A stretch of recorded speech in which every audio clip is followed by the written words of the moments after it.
There is another outside to criticism of my book where it's like, they say it's objectively bad, and then they just lie about it constantly. So if Anthony is wanting to review my book, I'd be interested to see if he'd be honest about it. And look, if he doesn't like it, perfectly fine.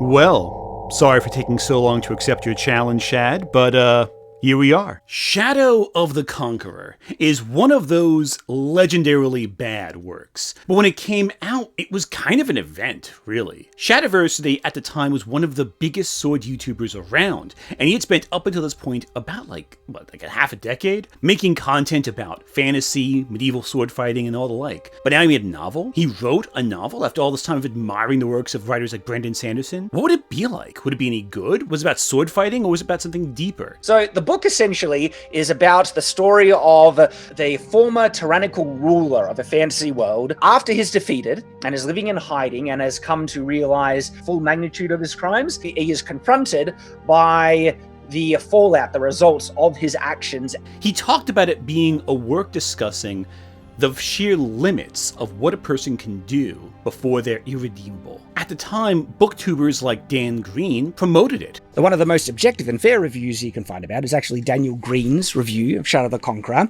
and has even made a follow-up video after the fact saying that, on retrospect, he likes it even more. Shadow of the Conqueror by Shad Brooks. This is a book I directly said in my review, I need to see the sequels to figure out how I'm going to feel on this, because it sets up a lot. It makes grand promises, and Shad Brooks does not back down in any way, shape, or form, I feel like, setting up exactly the storyline he wants to. But I've actually thought about this book more than I thought I would. It's stuck with me in greater ways than I would have ever predicted. And so I want to just give a tip of the hat in that sense. It's got some rougher edges. It's clearly an early novel from an author, but it's an admirable early novel from an author. Shadow of the Conqueror. Oh, Jesus. Of the Conqueror. My own personal extreme disliking of the author's right-wing turn in recent years. Shadow of the Conqueror, I remember I couldn't make up my mind on it, even back then. We never got a sequel, as far as I know of. I said I needed to read more to see where things were building to understand where things were going before I could really give an opinion. And I honestly don't remember the book that well. I'm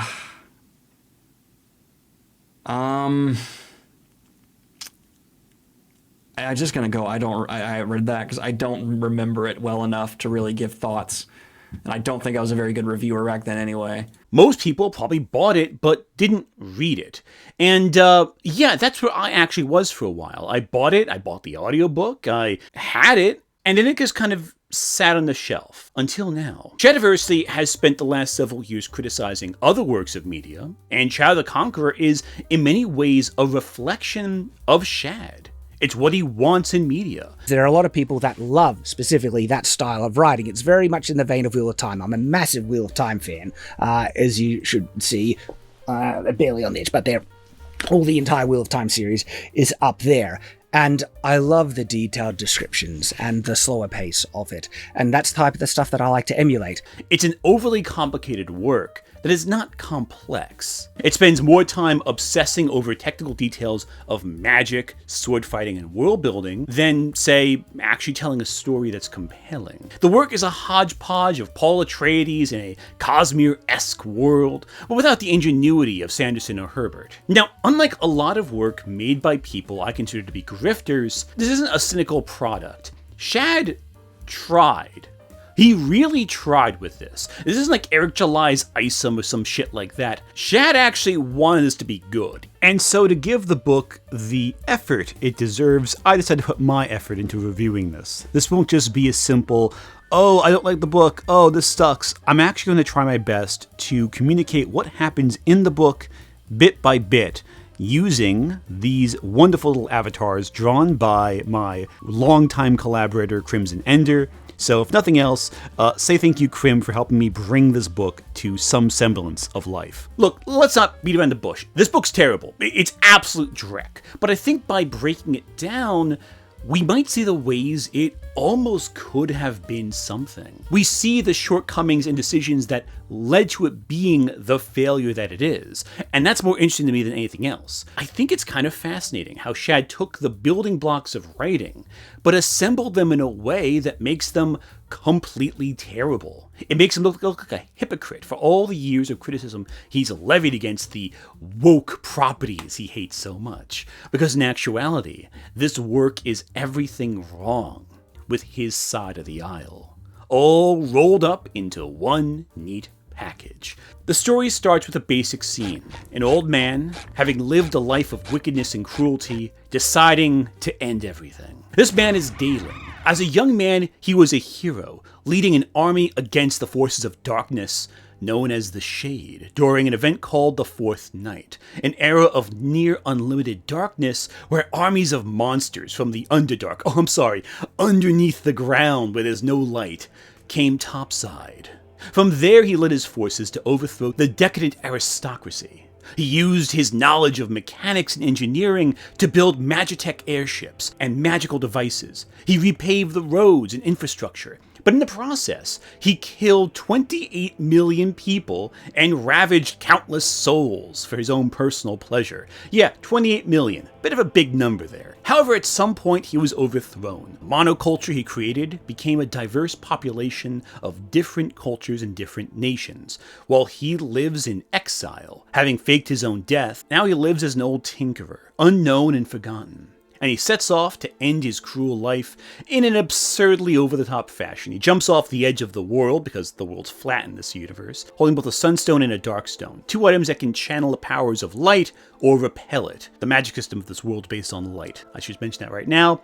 The book will make sure you don't forget that. However, when he does so, he tumbles through the horizon. It's like a looping world, essentially. And as he travels through the barrier with both stones in hand, he is magically restored to his youth and survives his fall. Yeah, through the sky. He survives falling off the edge of the world and ends up on the ground somehow. Now, with incredible magic powers and a second chance of life, because of course he gets magical powers from this, of course he does, he decides to do some good. Not by improving the infrastructure or trying to fix the damage he caused, but by killing bad guys. He returns home and takes the identity of his own son, also named Daylen for convenience sake, having come back to take his magic +1 awesome special sword. He ends up saddled with Ahreck, a wandering lightbringer and grandmaster swordsman, and he's pursued the whole while by Lyra and Cusack, two archknights who are in hot pursuit of a figure demonstrating incredible power without any source known. Daylen wants to go to the capital, to fuddle with paperwork, to reinvent himself, to fake his own birth, thus allowing him to fully escape the consequences of his own actions. And along the way, he hands out vigilante justice to those he hates. Those who do wrong. With that description, there's potential there, right? It's not a terrible hook, honestly. A bad person seeks redemption through good deeds. There's a lot of stories like that. That's the plot of Rurouni Kenshin, Trigun, Unforgiven. There's a lot of times you can do a story like that and it works. You beat William Mundy out of Missouri. Killer women and children. That's right. So this begs the very important question, what can possibly go wrong? Well, the better question is, what can go right? Our protagonist is Daylen, a blue-haired social justice warrior.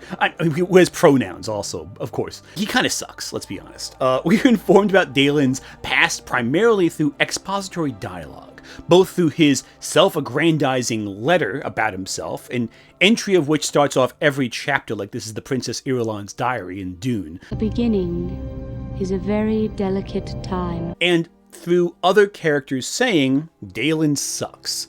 The full scope of why Daylen sucks has not occurred until much later. I think it's the second to last chapter, third to last chapter. It says he killed 28 million people specifically. That's kind of left hidden for a while. Couldn't imagine why you buried the lead on that one, Shad. Immediately we're confronted with a complication in Daylen's character. Nothing he does quite matches up to the version of him that we're told about. We're told he's a monster early on, but we're also shown him giving away his wealth to those around him, imparting wisdom where possible. And he just generally is a cranky old man early on, but okay, whatever. The only indication that this man is a bastard is that he says the R word a lot. In other words, he talks like Shad does in real life. We bringers try to bring as much brightness as we can bring. He leaned in a bit closer and said conspiratorially, "That's why we're called bringers." Daylen frowned as if he had just tasted something foul. "I hope that wasn't some retarded attempt at humor." Seeing as I'm not mentally disabled, I would have to say no. It was a simple joke." "No, if you think that was a joke, you most definitely are mentally disabled." Knowing the author, it's hard to see this as intentionally him representing the character as bad when he's talking like Shad does. And look, Are you upset that Lois Lane will figure out who Clark Kent is? did I say that, you friggin' disingenuous moron? I'm sorry, even editing, I forgot how fucking funny that was. In a lot of ways, Daylen does feel like a self-insert based on how he talks and interacts with others, because we have hundreds of hours of Shad talking and acting the same way. The point is, the text does not present what's the Shad there?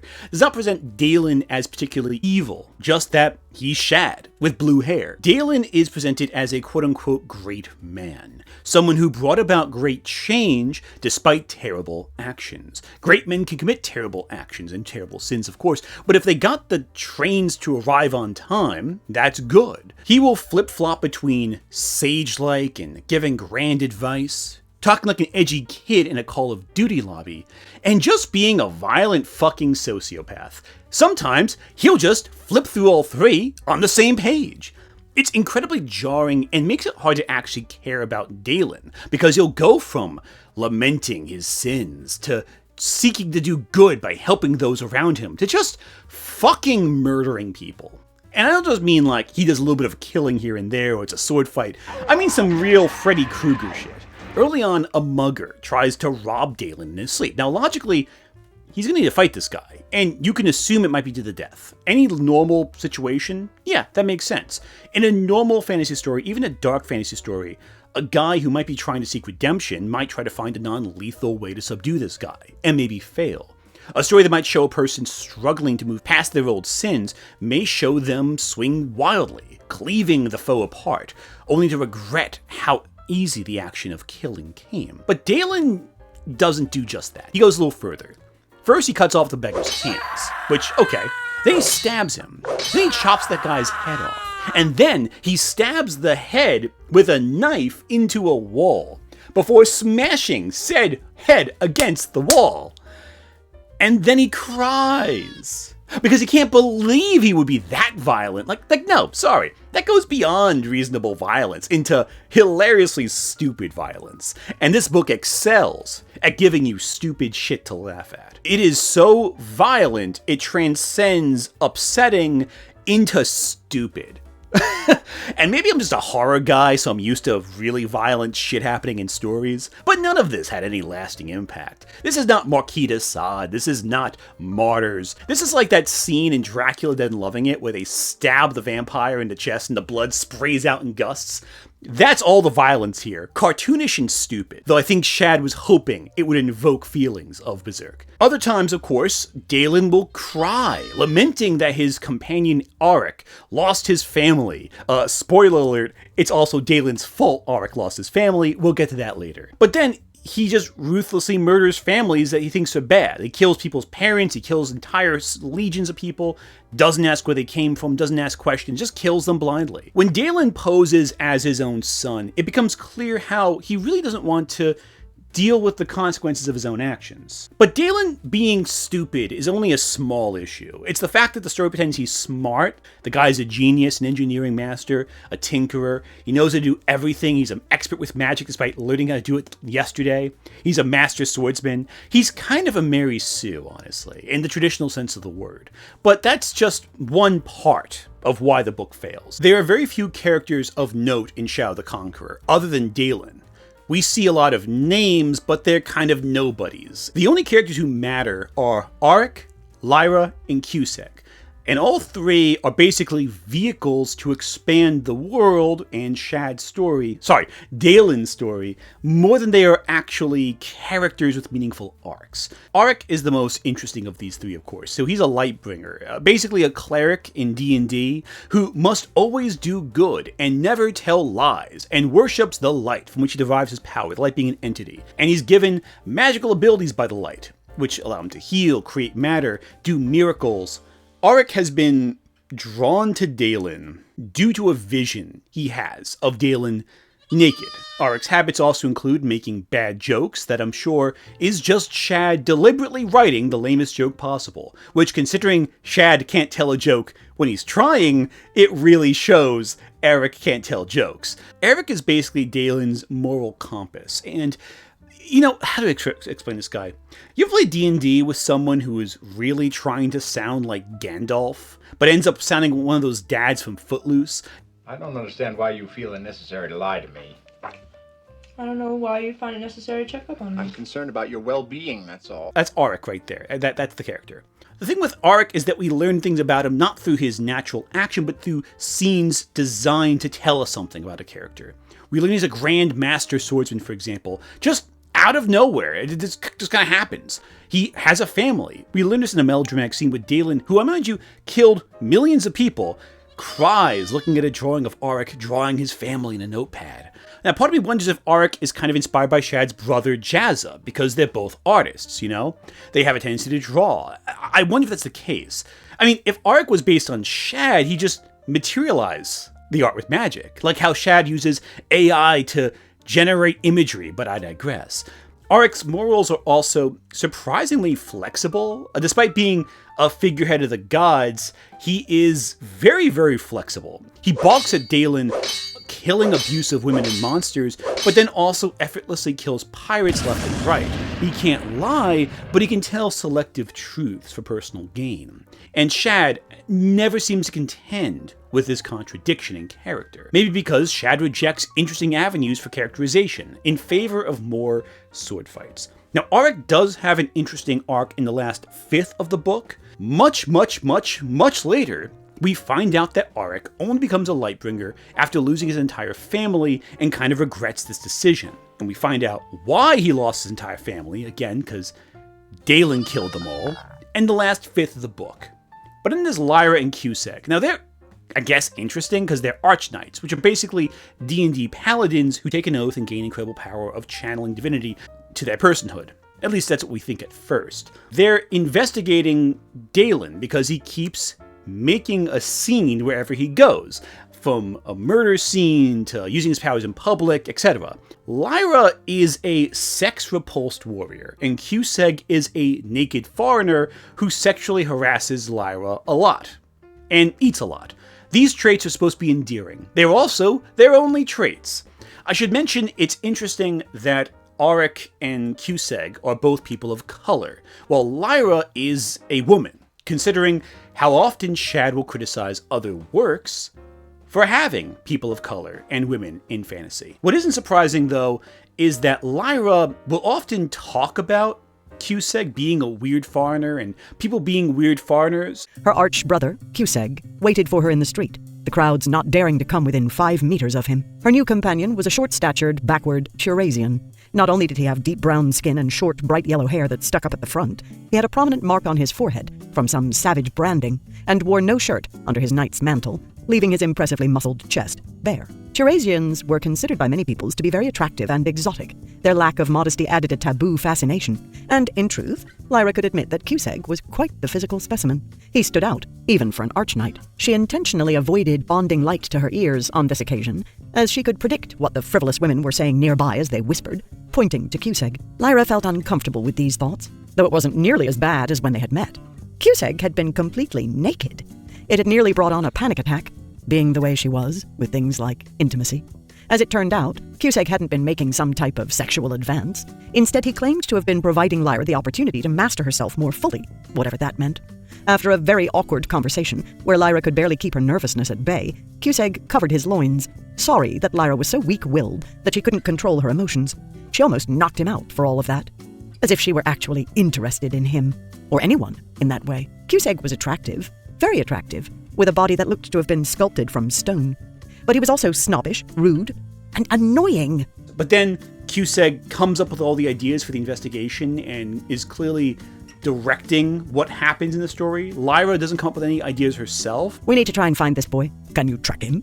Only if I knew his scent. But there's no way for me to know which one is his. This street has had too much traffic. But if no one has been in the same place, you can find his smell? Yes. Good. Then you will find his smell. No, Cusack. I just said too many people have passed by. I can't tell which scent is his. I mean, if I had a piece of his clothing, or if he had stood in a place that no one else had recently, then yes. Cusack's face was blank as usual, but the tone in his voice sounded very condescending. Again, you do not see what is clear to see. This is why I should be the head one. Oh, really? Lyra said, before cynically adding, so what am I missing? We know where this boy stands that no one else stands, Cusack said, pointing to the roof of the building where the boy had fallen from. There was a clear gap at the edge of the roof tiles. Lyra looked and ground her teeth in annoyance, knowing Cusack was right. It wasn't likely that anyone else had been up on the roof since that fall. Let's go check, Lyra said, walking to the building. Many of her actions are being a liaison between men to do things, but even in the finale, she doesn't do anything herself. She's more directed by men to do something else. So again, she doesn't really do much. But one of Shadow the Conqueror's biggest issues isn't Daylen as a character, it's pacing. Driving conflict keeps you reading. What do the characters need? What do they want? What is keeping them from getting to those goals? That's the real problem early on in the book, because the world building is more important to Shad than characterization and conflict. And that makes the book fucking painful to read. Now, in the interest of fairness, Shad has made it clear this is not an accident, but a choice he deliberately made. It does depend on personal preference, all right? There's absolutely a writing style that is not enjoyable for a lot of people. I go heavy on descriptions, world building is important, and as a result, some people just do not like that style. But to call it objectively bad, that's not the case, because there are a lot of people that love specifically that style of writing. It's very much in the vein of Wheel of Time. I'm a massive Wheel of Time fan, as you should see. They're barely on the edge, but all the entire Wheel of Time series is up there. And I love the detailed descriptions and the slower pace of it. And that's the type of the stuff that I like to emulate. If it's not for everyone, that's fine. However, I don't think this choice actually helped the book at all. In fact, I think it hindered it a lot. Daylen's core goals in this book is to get from point A to point B, with episodic scenes interspersed between to interrupt. And very little actually happens to prevent him from getting to point A to point B. The internal conflict is obviously, can this unforgivable dictator be redeemed? But that feels disconnected from the moment-to-moment action in the book, because the goal is for Daylen to walk from point A and get to point B. Now, in theory, this isn't a flaw. The Hobbit, for example, is also an episodic story where the characters have to get from point A to point B. But the difference is each chapter serves as essentially a little mini story that must be resolved on the way for Bilbo to get the Smaug and all that. Much of Shadow the Conqueror is not like that. The main conflict is resolved in the last fifth of the novel, really. In The Hobbit, each conflict helps Bilbo become the person who he needs to be to confront Smaug. In addition, each chapter provides a different obstacle that needs to be overcome, as well as a different setting and location to expand the world through patient, careful world building. No two chapters feel the same until the end, where all the dangling threads are brought together in the Battle of Five Armies. In contrast, almost every episodic adventure in Shadow the Conqueror focuses on Daylen walking down a path, walking through a city, talking about how cool his weapons are, looting boxes, or finding someone to fight. And every conflict is a fight that is resolved through violence, one that Daylen resolves by just overpowering his opponent with superior skills and magic. お前はもう死んでいる。何? And few of them materially prevent Daylen from reaching his destination. In fact, many of the conflicts only happen because Daylen sought out a fight or chose some unnecessarily dangerous path forward. Now, Daylen wants to fight evil, yes, but that's not really doesn't really further anything. Do these incidents help Daylen grow? Well, not really. In Chapter 3, he resolves to fight evil, and he just does that, and nothing changes that perspective. The problem is, there's very little reason to read a work if you don't feel tension, and at very few points in this novel is Daylen ever confronted with a problem he can't solve with either his incredible skills, incredible mechanical knowledge, or just the power of God himself stepping in to save him. The first 7 chapters of the book establish the basis of Daylen's mission. Chapters 1 through 2 introduces Daylen as an old man and his journey to meet his fate at the edge of the world. When still young, he had endured the 4th night, when the shade had risen up and cast darkness upon the land. During the night, he had been forced to kill his own parents when they had turned. He came out of the night as a war hero. He tried to feed the people in the wake of that war, striving to work with the old aristocracy. He had seen his wife and young children murdered in front of his own eyes. He had led a rebellion against that oppressive ruling class, overthrowing them and becoming the new leader of his nation. He had rebuilt society and had tried to better it. But he had also killed kings and queens, men, women, and children, many with his own hands. He had destroyed cities, murdered millions, conquered nations, raped, ravaged, and oppressed the world. Daylen looked high into the sky and began to weep some of the most bitter tears of his life. He falls at the end of Chapter 2, and in the middle of Chapter 3, he discovers his powers. He is rejuvenated in Chapter 3. And Chapters 4 through 6 are the journey home. And Chapter 7 is him returning home only to meet Ahreck, a Lightbringer, who informs Daylen of some divine destiny in store for them both. And all 7 of these chapters are some of the longest chapters in the entire book, and 80% of what happens is entirely pointless. For example, chapters 4 and 5 introduce a farmer family, who Shad in his narration spends most of the time calling fat, or criticizing them for not realizing Daylen, who looks 17, is an experienced fighter. But the real reason this exists is to discuss the world in ways that has no meaningful impact on the reader. They're talking about a world we haven't seen yet. They give him a sword, but that sword's only used to kill the mugger in the next chapter, and that scene too adds nothing to the story other than gore. It's barely mentioned ever again outside of like, oh, you killed this guy at this point, right? They have to bring it up to force it to have relevancy in the book later on. All of this comes across as Daylen resolving to live and hunt evil, which is okay, whatever. He already resolved to hunt evil, so there's no point in that. The only value in this entire section of chapters is there's a scene where he demonstrates his light powers in public, and that draws the attention of Lyra and Cusack, who then proceed to investigate him and his magical powers, because how can he have the Archknight powers if he's not trained to be an Archknight? It's one of those stupid things.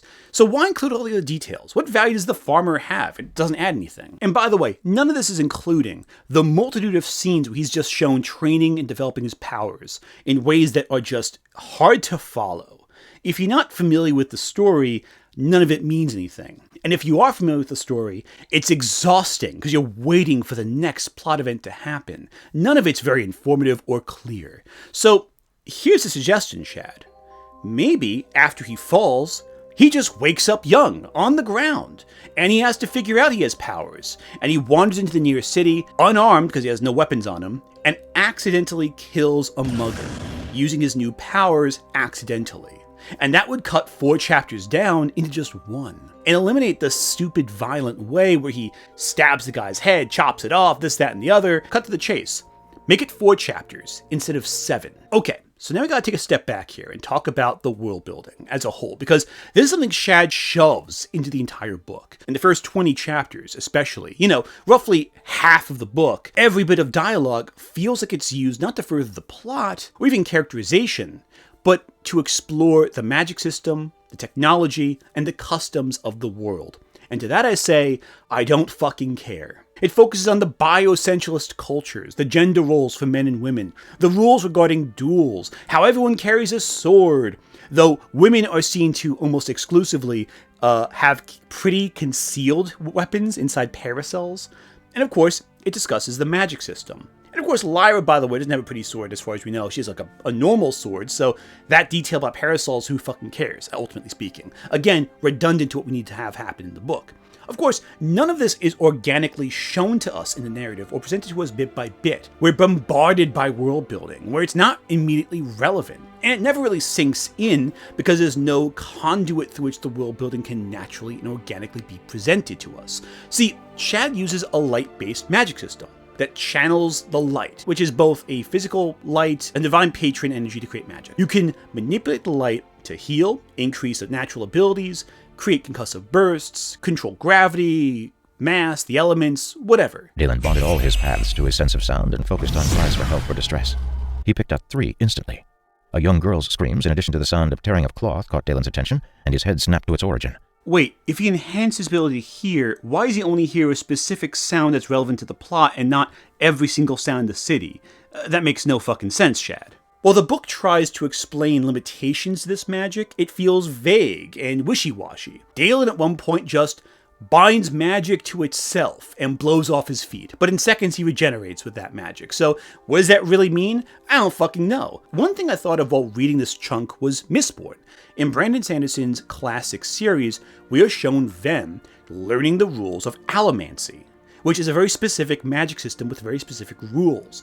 And it's very complicated. You digest certain metals, and that results in different types of magic. And it's presented to us organically, bit by bit, usually through dialogue, and then being applied practically in the narrative itself. And what this accomplishes is we get a real sense of the limitations of magic bit by bit by bit. What can you do realistically with the material you have on hand? And because of that, we are anchored to limitation. There is tension there. They can't just pull shit out of their ass. We know what they can do. But light binding in Shadow the Conqueror has no seeming limitations, at least not concrete ones. And as we go on, we quickly go from just being, oh, you can move fast, to Dragon Ball Z city-destroying fight scenes. There is a sequence later on in this book where Shad just uses magic to make himself better at sword fighting. He just does that. That's a thing he can do. That's fucking stupid, Shad. A key fight later on only happens because both fighters agree to just not use magic, because it'll be done faster. What the fuck is up with that? Now, despite Shad spending pages and pages and pages of this first chunk detailing how Daylen can use magic, especially in chapter 3 where he has a magic training montage while falling through the sky at terminal velocity, which, by the way, the blood should have drained from his brain at a certain point. He should have been out cold for that whole fall. He should have been conscious thinking, oh, if I do this and that, I can do this kind of spell. Like, none of that makes any fucking sense. What does it mean to bind light? We don't really know. What does it mean to channel it? How is using magic normally different from binding light to light? You know, we have these 2 bonds, now they have 4 bonds. Like, what the fuck does that mean, 4 bonds? You know, the problem is he explains it to us in so much detail that the detail starts to sound stupid. It's repetitive, and it's like saying the same word 15 times in a row. At a certain point, the word stops making sense. We're told later on, Lightbringers can conjure things that are less than their body mass, okay? But we also see Daylen can increase his mass, and maybe potentially increase other masses. So why does it mean someone else can't increase someone else's mass, and then just use that to make infinite shit? Maybe a Lightbringer can just make raw plutonium. I mean, Ahreck says he needs to be familiar with something for the miracle to work better. But if you're making unstable plutonium, it doesn't need to be perfect, just radioactive. Shad writes his magic systems as though it's hard magic, with defined rules, but the real rule is that magic works better for Daylen and worse for everyone else. Because power fantasy. The only rule of this magic system is Daylen can just win every fight. And if he can't win normally, he'll use magic to make sure he wins. There's multiple scenes in the end chapter where it's like, wow, no one's ever done that with magic before. And Daylen's like, I thought of it first. But really, it's like, this is stupid. You're just breaking the rules of your world to make Daylen more powerful. But in the process, it begs the question why no one else has done this sooner. Especially considering Daylen has only known to do magic for a couple weeks. And he's up against people who have been around magic their entire lives. Yeah, it's bullshit. Now, conservatively, 30% of conversations Daylen has are either about the art of sarcasm or his past as a conqueror. Another 50% are about magic systems or the light. And the last 20% might be about what's currently happening around the characters. And that doesn't count Lyra and Cusack, who despite investigating Daylen, mostly talk about Cusack or sex. Almost all of it's about sex. We also get intricately written fight scenes where We detail not the emotional climaxes of each confrontation, but how Daylen just uses magic to rip someone's penis off. Daylen marched on the man, increasing his strength and fended off his feeble attempts to stop him. He grasped the rapist's manhood. Daylen paused for a brief second, staring into the rapist's eyes and letting him realize what Daylen was about to do. He went pale, his mouth dropping, and before his pleas for mercy could leave his mouth, Daylen ripped off the man's penis and threw it aside in one swift motion. And the detail is repetitive. Okay, this is simple. Daylen jumps, lands on a roof, crashes through, attacks a bad guy. Okay? Very simple. How long does it take for Shad to write this? I'm going to give you about 1/3 of how long this description is.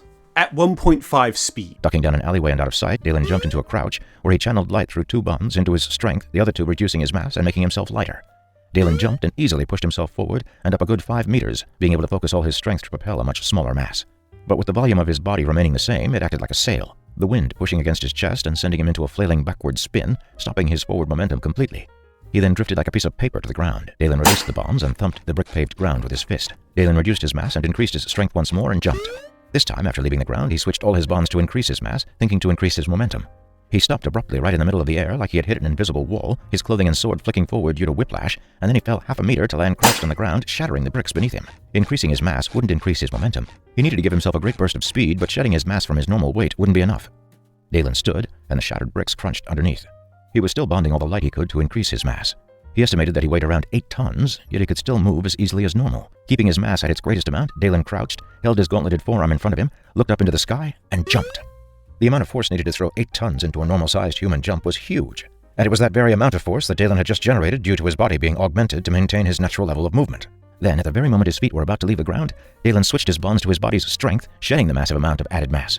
The mass left, but the kinetic energy he had just produced remained, which was the proportional force to launch 8 tons into a 2-meter arch. We get it, right? Like, we know what he's doing. He's using his magic to make himself fly or run faster or hit something harder. We don't have to see that intricate detail again and again and again. We do the exact same thing, because that would give us so many details that we might actually forget that why he's using magic. But no, that's what Shad does. He repeats the same thing over and over and over and over again to make sure you understand at every single point what's happening, as opposed to trusting his audience to figure out, oh, Daylen's doing the thing he did before again. We don't need to hear it every fucking time, Shad. This results in every fight being a drag to get through, because you're reading the same few fucking chapters as before. It's the same thing over and over and over again. Additionally, many of these discussions about light feel repetitious and overly wordy. Like, here's the thing. The light exists as both a physical and abstract concept, like I said before. Power comes from a patron, like I said before. Darkness weakens light powers. Okay, if you get hidden from the light for too long, you become a monster. You can bind light into an object, your person, or you can use it to summon material. But if you bind it to an item or person, you can enhance its abilities and change its physical properties. Or just blow something up, apparently. Is that so complicated? Was that hard to follow?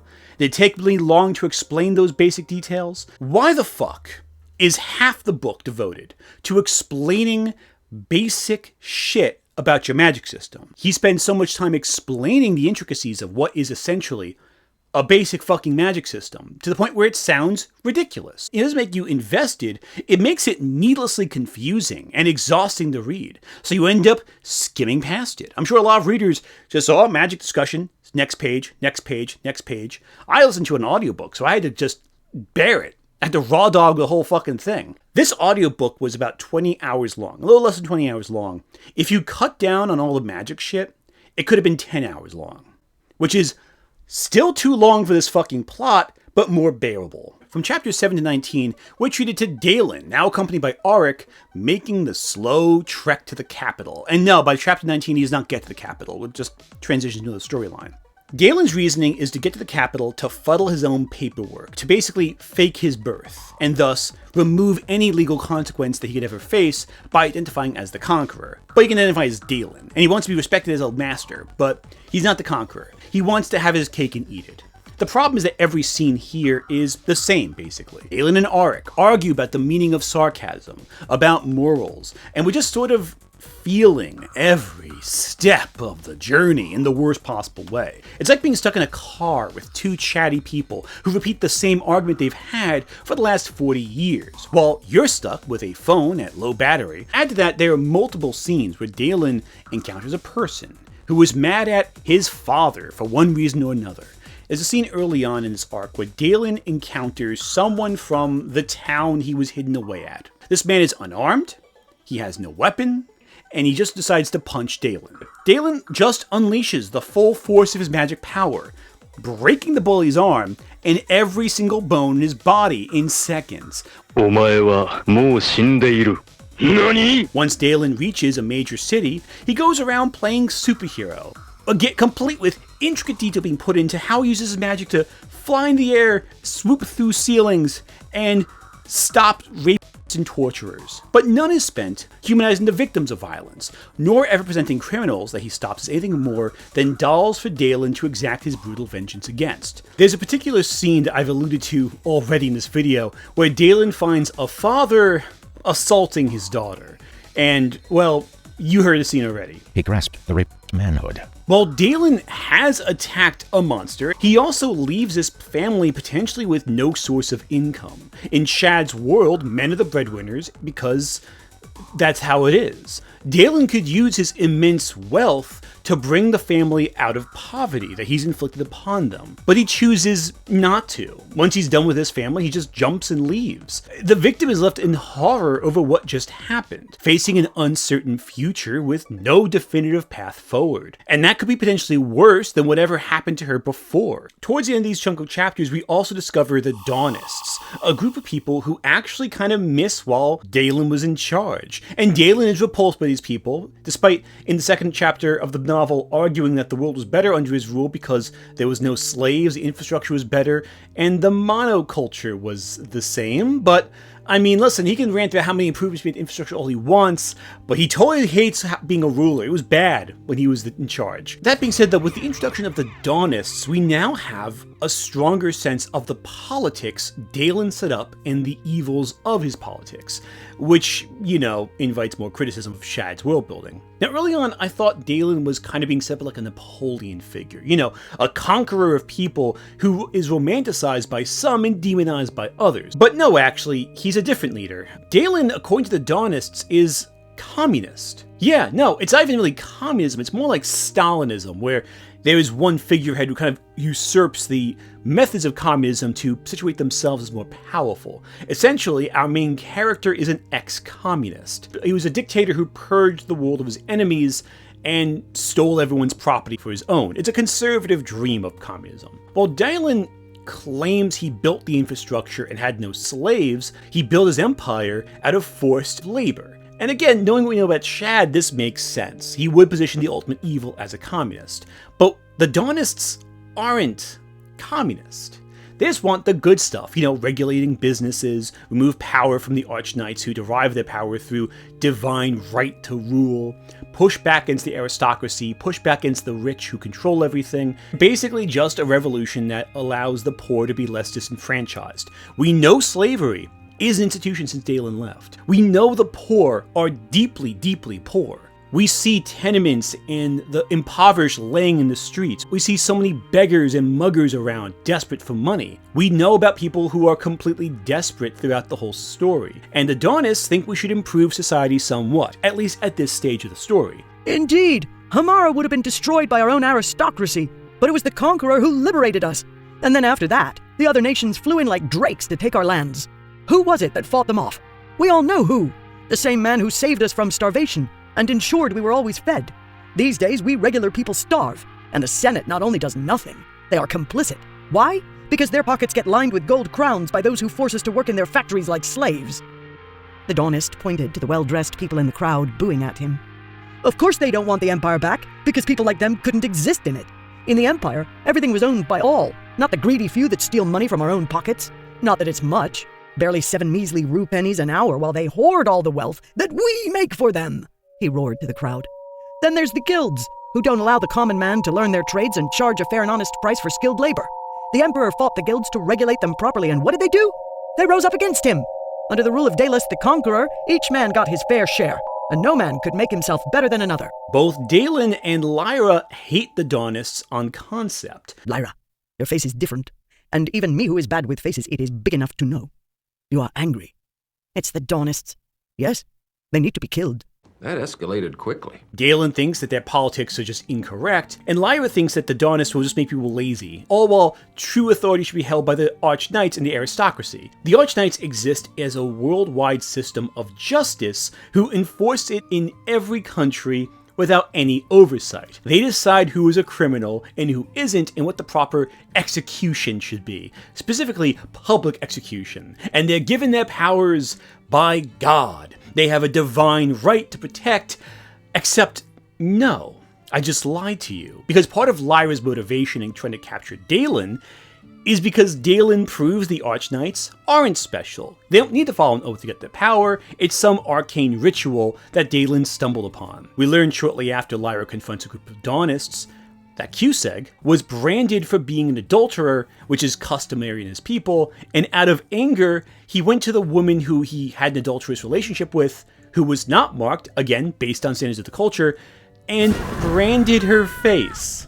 That means Cusack violently broke his oath and didn't lose his powers, and maimed a woman. And this is kind of like brushed off. It's never really mentioned all that much after the initial scene it's discussed. This is the comic relief character, by the way, maiming women who upset him. So the current authority derives their powers based on lies, hunts anyone down who might threaten their rule, and can just violently execute people in the streets without consequence. Hans, are we the baddies? What makes them in theory any different than the Dawnists, who want to instill legal regulation to keep businesses from abusing customers and aristocrats from manhandling people and making the poor all the more poorer and more desperate. For the longest time, I'm kind of on their side because the society clearly sucks. Starting in chapter 19 onward, we enter a not so brief arc where Daylen and Ahreck, still traveling to the capital, they haven't gotten there yet, halfway through the book, run into a band of pirates led by the cartoonishly named Blackheart. Yes, seriously, Blackheart. And no, Shad, pointing out how stupid of a name it is does not make the name any less stupid. They are on an airship run by merchants, more on them in a bit, and they're attacked by pirates. So Daylen and Ahreck kill all of them, except for a boy named Sane, who is a young boy who apparently has more light in his heart than the rest of the pirates. We'll get to that later. Ultimately, the worst fate befalls Blackheart, who, Daylen takes and, sticks him on a spike. Right up his ass. And shove it up your ass. All up in your ass. And this is, supposed to be badass. It's really stupid, actually. When you say that out loud, you realize how dumb that sounds. Now, I do want to give Shad credit where it's due. This sequence does have potential. It's just two men against an airship of pirates. This requires strategy, cunning. You know, how do you maneuver an airship in space? And, oh, no, they just let the pirates board the ship and they kill them with their swords. They're really good at slashing and using magic powers against pirates without magic powers and with minimal sword skills, and they just kind of wipe the floor with them. Let's ignore the fact that Shad deliberately created a scenario where none of the pirates could ever challenge his two protagonists. Let's also ignore the fact that Shad consistently pits Daylen against enemies who have no knowledge of magic until like the last fourth of the book. This fight is conducted while on airships. There are many ways they could have done something really interesting. Maybe utilized aerial combat, used something clever, but no, it's just, you know, sword fights. The closer we get to something interesting is the discovery that Blackheart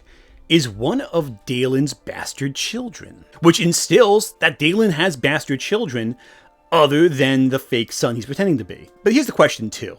If Daylen has so many bastards, and we find out there's dozens of them, what makes Daylen so special? Like, this section ultimately undermines a prior chunk of the book. In prior chapters, Daylen has become a subject of fascination for city folks, with people wanting to talk to him or fight him. But we know later on there are dozens and dozens of bastards, and they all look like Daylen. So what makes Daylen all that special? In fact, not only should nothing make him special, quite honestly, no one should be talking about him. He's one of dozens. And Daylen doesn't seem to know about any of these dozens of bastards he has walking around, even though some are senators, some are archknights, some are pirate captains. How has he never heard of his bastard children? It makes no sense. It also begs the question that if Daylen had so many bastards, why is it so important for Daylen to get a birth certificate forged? Chances are some might be hidden. You know, like, this whole subplot about going to the capital to get a birth certificate makes no sense, but as we find out later, it's actually crucial to how the story turns out. Pirate captains, less crucial than documentation. But anyway, thankfully, this pirate arc is short. I mean, chapter 19, they bump into the pirates the first time. Chapter 21, they kill the last pirate. Nice, easy little arc, right? You know, a couple chapters, concise, is what I'm talking about. Wait, no, it's still going. Why is this arc still going? Oh god, there's 10 more chapters of this. Because this arc, despite Daylen killing the big bad a couple chapters into it, drags on for a fifth of the book. Yeah, it keeps going after they've killed the pirates. Because it turns out the merchant ship they were defending happens to be trafficking underage girls for slavery, for the world's oldest profession, if you know what I'm saying. And so Daylen just kills everyone on board the ship too. Again, the one exception is the one boy sane from the pirate ship, because Daylen could see the light inside his heart. Which also, let's take a step back here. Daylen and Ahreck determine who deserves death based on sensing their inner light. And if their light doesn't cross a certain threshold, they kill them. Except, no, that's not true, because later on there's a character named Jenna, whose light is also pretty significant, and Daylen just kills her too. So really, it's a pretense that barely makes any sense. The idea of the light is that it's supposed to represent the possibility of them doing good, but really it reads more like these characters are NPCs, they have a low light level, these characters have a high light level, therefore they are PCs and we can actually have them talk and have a personality. It's ultimately a way to show who's a background character and who isn't. So you're probably thinking, okay, so what you described, that's the whole arc, right? We're done now. Except no, that's the first 3 chapters of the arc. Of a 12-chapter arc of hunting pirates. And only one other chapter in this 12-chapter arc involves fighting pirates. The rest is spent navigating the skies, with Daylen tying the pirate ship to the merchant ship. He claims both of them for himself. Daylen beating up Sane and being almost intimate with one of the underage girls he saved from trafficking. Our hero. And this whole scene, you know, Shad wrote it. He wrote all these scenes. So, like, you didn't have to write the rescued children from trafficking want to throw themselves on you. You didn't have to write that. That was your choice. What the fuck is wrong with you, dude? Anyway, they end up fighting the pirates in their hidden pirate base, and they kill all the pirates, and they find the pirates kept hostages that were in the dark. And in Shad's world, if a person is completely closed off from the light, they turn into a heartless. I mean, a shade. That's totally different than a heartless. And the shade, who is managed by an elder shade, who kind of can speak through this shade, recognizes Daylen from the Fourth Night, that event that happened in the past, and recognizes Daylen as Daylen the Conqueror. And he declares this man is Daylen the Conqueror next to Ahreck. And Ahreck must be a fucking moron. I need to say it right now. Ahreck's a complete fucking idiot. In this entire book, he's been near Daylen and repeatedly notes how similar Daylen looks to Daedalus the Conqueror and all that. He knows he's the Conqueror's blood, knows he's a Grand Master, knows he has unexplainable power, and that Daylen will sometimes just accidentally conflate what happened to his father, quote unquote, with him. And so, right down to knowing women he assaulted decades prior on a first name basis. And this happens multiple times in the book. There's a scene where he insists that there's no way his father could have ever had a child, and Ahreck's like, well, how do you know that? And he never gives a good answer. That should have been proof right there to a guy who's experienced with magic. In this magical universe, those sonicles, the +1 magic swords, they're tied to the light of an individual person. And when that person it's bonded to dies, the sword shatters. Daylen's magic sword didn't shatter, which means Daylen isn't dead. And Daylen insists that the sword is bound to him because he's the firstborn kid, but that's not true. And no one thinks Daylen did some magic bullshit to make himself younger. Well, actually, that's not true. In reality, past the firstborn kid, Daylen just says he is the kid of Daylen the Conqueror, thinking there's no other kids. And so, but right there, that's inconsistency, right? That's odd.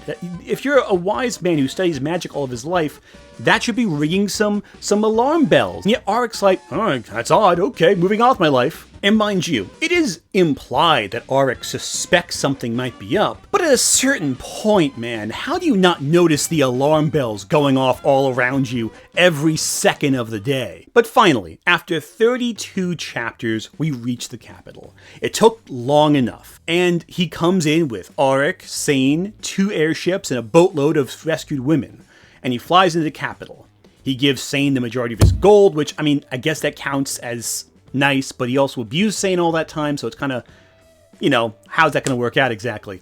Daylen could have used that money to create infrastructure that benefits the whole of society rather than just one kid, but, you know, what are you going to do? When they get to the city, Daylen and Ahreck decide, we're going to just fight the Dawnists, because we know they got airships from the pirates. I want to remind you, it's not illegal to get an airship in this story. Daylen now has 2 airships, for example. The Dawnists are not presented as evil yet. They could be practical uses for an airship. They just acquired one illegally. Is that worth mass execution?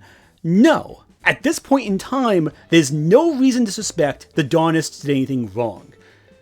They did do something wrong, but we don't know that yet. But wait, I hear you say, what about the birth certificate? Wasn't the only reason we came to the city was to change the birth certificate? Well, don't worry, Shad didn't forget, he just doesn't prioritize it. Daylen's original plan was to slip into the capital and change his birth certificates, but there's a problem.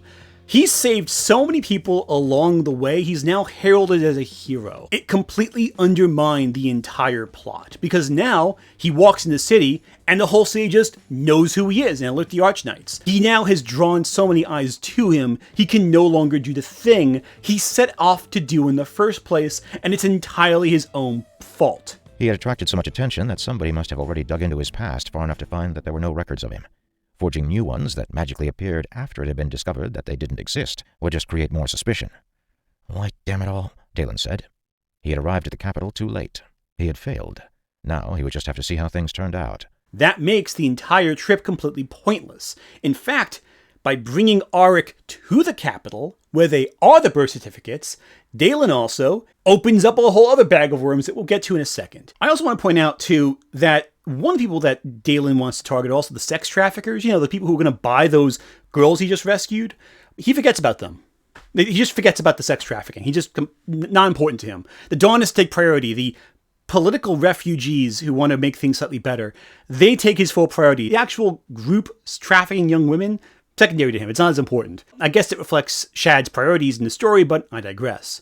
Now, there are elements of this capital arc I like. There are these things called the floating isles, which kind of feel like castle in the sky, like floating castles. They're kind of cool. I like that. There's a very Miyazaki-esque feel to them, which is, you know, fitting because Shad thinks he's more talented than Miyazaki because he used AI to make sexy sound from Princess Mononoke.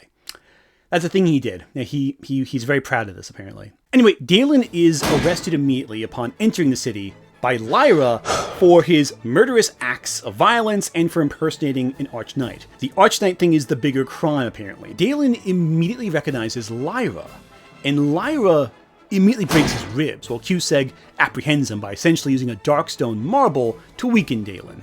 It's incredibly satisfying, after 30-something chapters, to watch someone take Daylen down. Because he's been invincible. Every fight he wins in seconds. But right now, he gets his ass kicked by someone who actually knows how to fight back. This will not last. Also, it needs to be said, the Archknights demonstrate themselves to be violent cops who beat up their targets to arrest them. In a few chapters from now, it will be framed as bad when someone attacks Archknights.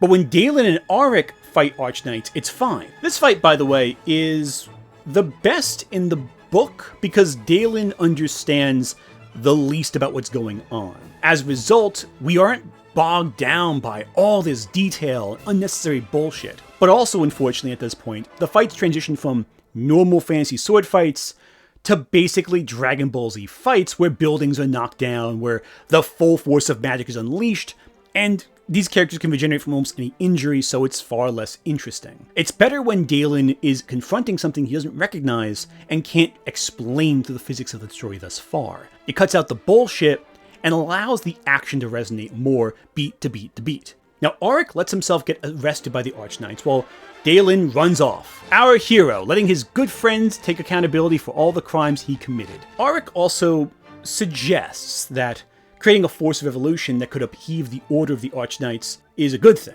because The Archknights don't derive their power from anything. Ahreck, we find out, is a revolutionary, which again, Dawnists are also revolutionaries, but you know, Dawnists are bad guys, Ahreck's a good guy, even though they do the exact same thing. We'll get to that later on. So it kind of feels weird. Is it bad to revolutionize and upheave the government and power of controls, or is it good?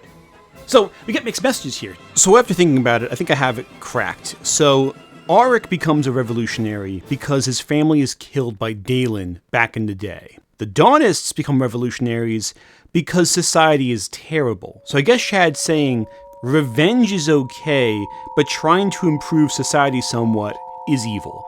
I think that's what I'm getting from this, because Ahreck is the good guy, and his revolutionary actions are seen as unambiguously good, but the Dawnists are treated like monsters before they do anything directly evil. So I guess revenge, good, helping the poor with systemic change, bad. And by the way, before you say it, yes, Ahreck does in fact kill more people in his revolution than the Dawnists ever do or ever could do in this book. I want to point out there, Ahreck has a higher body count than the entirety of the Dawnists. So here's things that's stupid. Daylen realizes he missed something with how he was fighting Lyra. Lyra summons a weapon, and he's like, how did she do that? So he basically binds magic to his brain, which essentially gives himself the penance stare from Ghost Rider. He relives all the memories of his life all at once, and it short-circuits his brain and actually kills him for a little bit. His back arched and his whole body tensed, his face growing red from the mental anguish. He screamed and screamed. It was an assault on the mind and the senses too torturous to bear. Daylen could feel himself swinging the sword that took off the 9-year-old princess's head, and even worse, he could remember how he had felt about it, how he had felt that it was actually the right thing to do.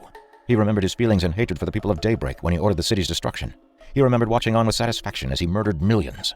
Some vile, dark part of himself back then had actually enjoyed performing those heinous acts. His body tensed and writhed even more, reflecting the torment of his mind to the point that blood began to seep through the pores of his skin. And then, in that instant, Daylen's mind snapped, unable to cope, and Daylen the Moron died. And he breaks his brain and dies, and you're probably wondering, well, what's the benefit of this? Because he gets better. He dies, and seconds later comes back to life. This is the point where there's no more tension, because he can just die now, and he'll be fine in seconds. He'll boost himself right back, and it's not the only time he dies in this book and gets better seconds later. There's another occasion too. But what does he get out of this?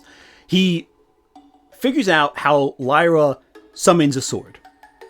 That's it. He kills himself to figure out how Lyra summons a weapon. It doesn't give him any real benefit, it just looks cool. And we spend a chapter on this. Yeah, your friend's arrested, and rather than help him out, you just want to figure out how to do magic better. Also, aren't you on the run from the Archknights? And he's screaming in pain, he's screaming in horror, and like, you're gonna draw attention to yourself. Aren't you supposed to hunt sex traffickers? Aren't you trying to hunt, the Dawnists? So, like, what's the point of this? And also, you're a celebrity in public screaming your head off. Like, I know he's like in a little penthouse that he rented, but like still, you're basically asking someone to figure out where you are, and indeed, they figure out where he is. But thanks to Ahreck actually doing shit, there's now an agreement. The Archknights will stop hunting Daylen under the condition he doesn't reveal how he got his powers, which Daylen wasn't going to do anyway because that would give away the source of his power to anyone else and they could use it against him. Daylen will eventually join the Archknights. However, Daylen will still have to go confront the authorities of the city to get addressed for his crimes. And he does, and they just kind of, give him a warning and set him on his way. There's no more conflict now. The momentum of the story has halted,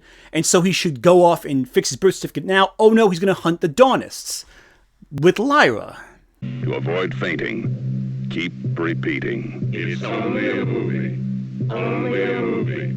Only a movie. Take as much as you can. Only a movie. Here's an uncomfortable reality about Shadow the Conqueror.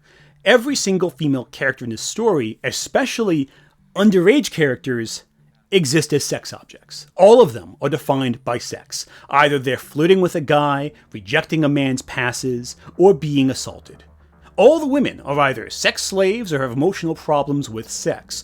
The only exception is that farmer's wife back in chapter 4, who is a mother and described repeatedly by Shad as very fat. So I guess he's not attracted to her. But it turns out that Lyra knows Daylen.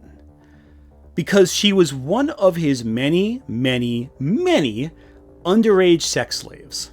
Daylen assaulted Lyra multiple times as a young girl, which is why she's sex repulsed, because Daylen raped her repeatedly. Lyra, after this point, is infantilized by the story, because she's shown crying, being emotional, broken, traumatized, needing to lighten up. We later learn that Lyra was also impregnated by Daylen, but in the process carved out her organs to not bear a child. Why Lyra can't regenerate her organs, if everyone else can regenerate their bodies from like a single cell, is anybody's guess, but there you go. The book treats this as an abomination, as Lyra ruining her chances at happiness by aborting a baby, which is fucked up, actually. Let's ignore the fact for a second here that it's a little absurdly sexist to have all the women exist as sex slaves. At no point in this book is sexual assault ever given the weight it deserves as a topic. Rape is treated as a thing that happens to women. And quite frankly, fuck you, Shad. No, really, fuck you. At no point is the trauma from assault ever explored. Yeah, sure, Lyra is upset and cries because she hates sex, but it's not explored. Hell, for 80% of the book, it's a joke. It's a punchline for most of it. And Lyra is the exception that proves the rule because she's the only character who actually voices her fears after being assaulted. None of the sex slaves have their trauma explored. There's one girl who's assaulted by the merchants, and she tries to thank Daylen for saving her by throwing herself at him. This girl is 16, Daylen is over 80. Yeah, there are scenes where men discuss assault as a bad crime and complain about how society treats survivors of assault as damaged goods. But it's brought up as a brief note. The Eurasian way would help her greatly, for she needs to master herself. I tried this when we first met. Oh dear, you weren't naked, were you? Of course I was. She, more than anyone I've met, needs to confront the weaknesses of her flesh and learn to master them. By the way, the person they're talking about right now is Lyra. You know, the survivor of childhood assault. That Lyra? Yeah, she needs to master her body, apparently. Good diagnosis there, Shad. Morons view the body very differently. So I've learned, as backward as it is, by hiding their nakedness they make it taboo to one another, making their bodies like hidden prizes that must be earned. And because they rarely ever see a naked body, when they do, their own bodies take control. Do you know how much is in this land? Because the body is held as a prize, those who cannot earn it choose to take it by force. It's horrendous. I wonder if the lower rate of sexual assault in Cureys is more due to the penalty rather than cultural differences of modesty. The penalty is as bad here. Many men would rather die than publicly lose their manhood, Ahreck pointed out. And there are other regretful cultural practices here in Hamara that might inflate the difference, such as social shame. Women who've been sexually assaulted here can, unfortunately, be seen as damaged goods. Because of this, there are many cases where women choose not to report the crime. What? Cusack said in disbelief. I know. It's horrible. It's unforgivable. Every land has unfortunate elements within their culture, Ahreck said, pointing to his forehead and giving Cusack a knowing look. Cusack sniffed. What was your profession? Ahreck asked at length. I was a chef. Ah, that explains it. Cusack nodded. My standards are very high. I haven't had the opportunity to cook in so long, but that was my choice. I am an arch-knight now. Not that anyone would ever accept food from a low sum. It's just sandwiched right in there between food and sex discussions. But oh, and there's one scene too that centers women's feelings about being assaulted much later. We'll get there, don't worry. It's one of the more controversial elements of the book. But until this point, it's just repeatedly happening again and again. And a lot of dark fantasy has a lot of assault scenes, don't get me wrong. Like Game of Thrones has a lot of those scenes. Sword of Truth is criticized for that as well. And is it disturbing in Shadow of the Conqueror? No. It's not disturbing, it's just frustrating. We only hear about assault based on how it happens, and how it makes men like Daylen feel. It's something humiliating that happens to women. And the only time it's discussed as something that can happen to men is when Daylen takes Blackheart and rams him down on a spike. It's a weapon to be used against people who deserve it. You know, the more I say it, the more angry I get from this discussion. Daylen needs to completely dominate and humiliate his opponents and those lesser than him. And I think that's proof he never comes close to redemption, because sexual assault isn't about having sex or attraction. It's about dominating and humiliating another person. And throughout the book, we see Shad justify Daylen's humiliation against others by presenting it as a thing that happens to only the bad people. We don't explore the trauma, the micro interactions that can trigger pain, and it's never taken seriously. It's either melodrama or it's brushed under the rug.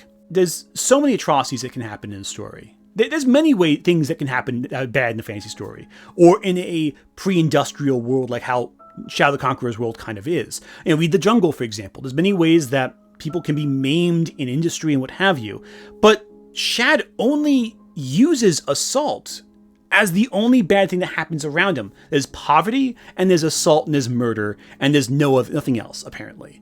He creates multiple scenarios where we are confronted with sexual assault happening.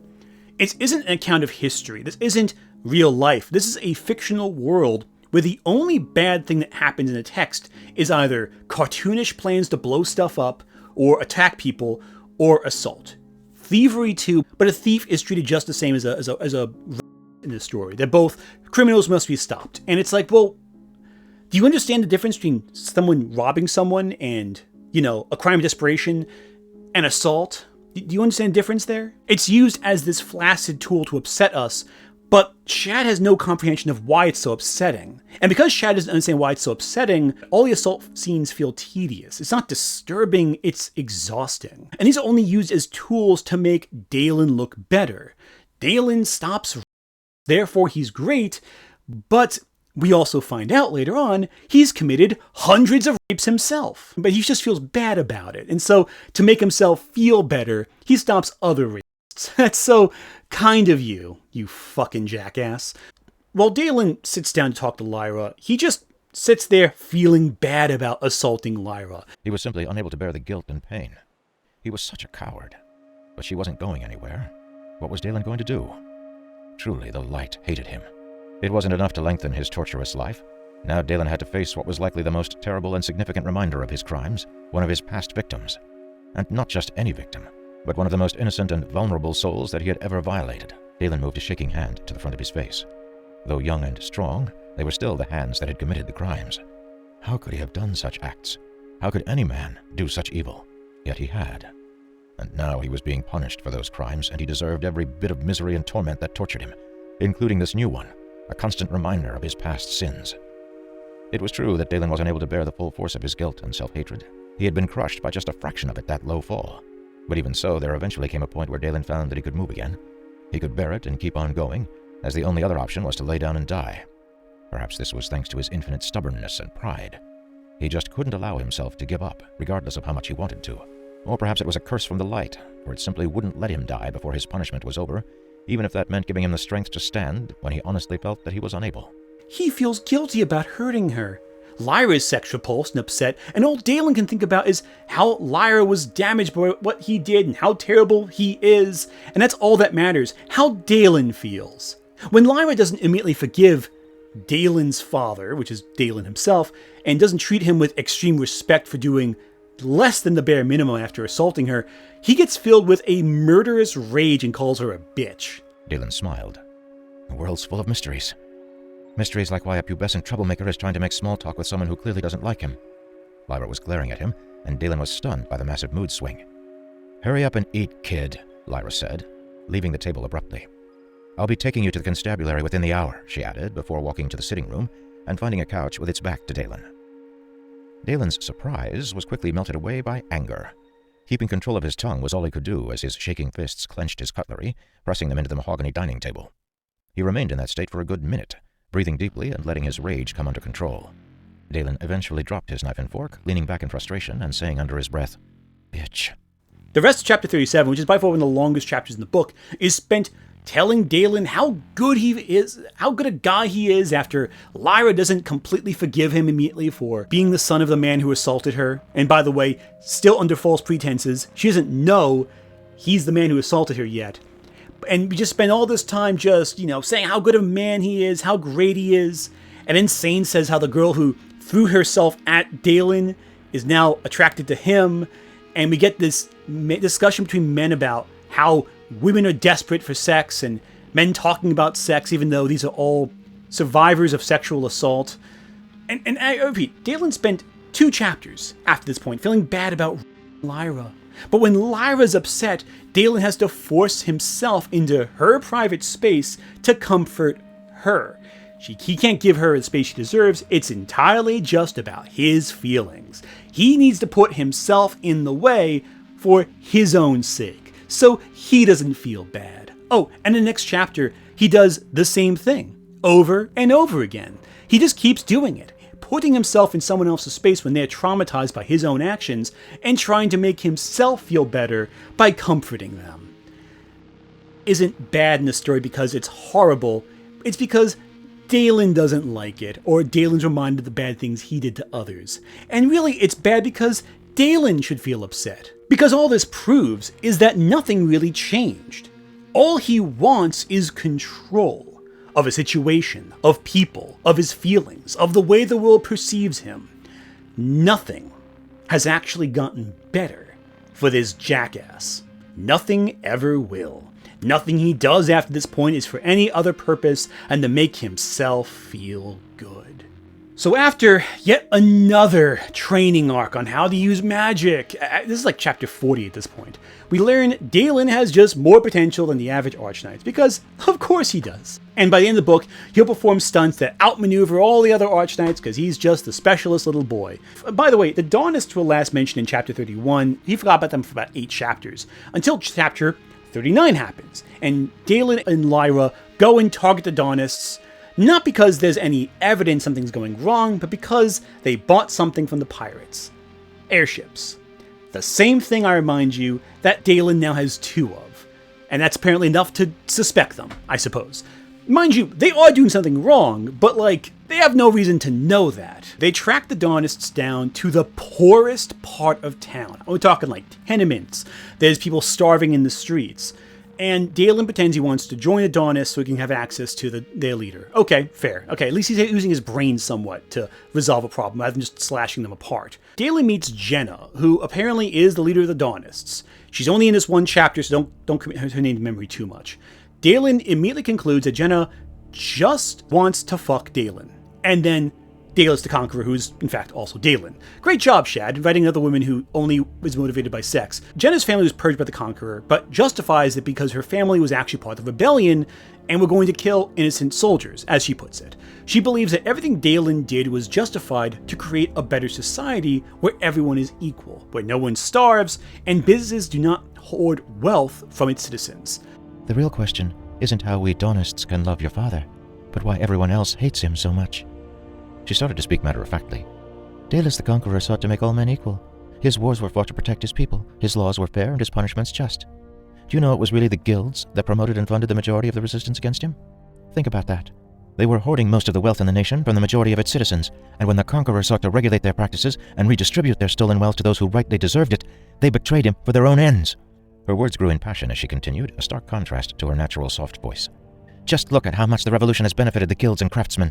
They've expanded their operations, making the wretched factories that we must work in like slaves. The Conqueror never would have allowed this. He would have protected his people. That should be his name, the Great Protector, not the Great Bastard. The guildmasters have now formed their own great houses, where the true rulers of this nation come from. They're all corrupt, she hissed. Light, they've essentially resurrected the old oppressive aristocracy. Daylen could see her point with that one, regarding the division of the rich and poor, but it neglected the glaring differences between the aristocracy, the Dawn Empire, and the modern day. These falls, anyone could become rich and own land. Is there a single senator that's come from the factories or the tenements? She continued. No. The rich ensure that the rich are elected, who will serve their interests, and the rest of us, the majority of the nation, suffer in poverty. If in Shad's world, Daylen is like a Stalin, Jenna in theory is more like a evil Bernie Sanders. Daylen then reveals that he is the Conqueror and fights against Jenna's belief. The rich ensured that the rich are elected? Was she actually paying attention to her words?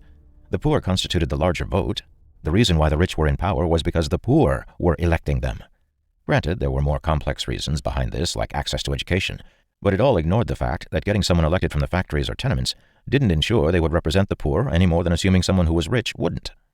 She was making moral judgments upon people based on their social status rather than their individual actions, the same thing Daylen had done when he overthrew the aristocracy and executed them. And so he goes on a long track on how redistributing wealth is bad, how improving society will only lead to bad things, but never actually rejects anything Jenna said about the world needing improvement. He just rants and just listens to his own farts. And Jenna logically is not convinced by it. He doesn't argue politics in a meaningful fashion, but he does convince Jenna to reveal part of her plan, a terrorist attack that will destroy the government of this one country. Again, without knowing for sure exactly what's happening, Daylen just kills Jenna and all the Dawnists in the area. And by the way, all we know so far is it's a vague terrorist attack. Doing so would never resurrect the Dawn Empire. They don't have the support. It's more revenge than a proper revolution, Daylen said. The Dawnists want to destroy their oppressors. So I'm guessing that their leader is dead? Yeah, Daylen said flatly. What did he do? She, he corrected. Their leader was a woman? Yep. And you killed her, without a second thought. Why? Maybe the fact that she's planning to destroy the government? I know, but we could have questioned her. That zealot wouldn't have revealed anything. She was too dangerous to be left alive. He's too dangerous to be left alive. Now, we do eventually figure what it is. The Dawnists were taking the airship cores and fashioning an engine in one of the floating isles, and that will send a island about half a kilometer large hurtling into the city. How fast? Not fast at all, actually. I would say there's a sequence that takes place over the course of like 10 or 15 minutes, and the island barely goes half a kilometer. It's very slowly. And I have to crash through a shield, and it moves so slowly, in fact, that most of the Archknights don't even see it coming towards them. So it's very, very, very slow. Now, Daylen implies when it crashes down, it's going to cause a massive explosion, but really it looks more like it'll just kind of press down on the Capitol building. You know, it's bad, I guess, but in terms of fantasy plots, I've seen worse. But Daylen concludes everyone in the city will die if they don't stop it now, and so he knows everything, therefore he must be right. So while Lyra goes to ask another man to evacuate the city, Daylen returns to Ahreck, and finally, Ahreck figures out Daylen is the Conqueror, because, and I'm not joking here, Daylen didn't have a birth certificate. No, really, that's the smoking gun. Not the massive amount of evidence from before, it's because Daylen is undocumented. Sure, whatever, fine. Thus begins a initially satisfying sequence where Ahreck goes Man of Steel on Daylen, chopping him into pieces, ramming him through buildings. By the way, I want to point out that this fight between Ahreck and Daylen causes more damage to the currently evacuating city than the Dawnists do. What the hell is the matter with you people? You've caused more damage than that goddamn thing did! All right, Mayor, calm down. Just have some candy. No, I don't want any candy. Leave me alone. Daylen manages to incapacitate Ahreck long enough to have his big hero moment against the island coming down, but as he's trying to one-up the Archknights, Ahreck finds Lyra and tells her the truth about Daylen. And then, after one more emotional breakdown where Lyra is, infantilized some more, Lyra goes to beat the shit out of Daylen with Ahreck. And again, the fight continues. This long fucking fight lasts for 3 chapters straight, and it's just Ahreck and Lyra beating the crap out of Daylen, all while Daylen figures out some special ability that turns the tide of battle at the last second.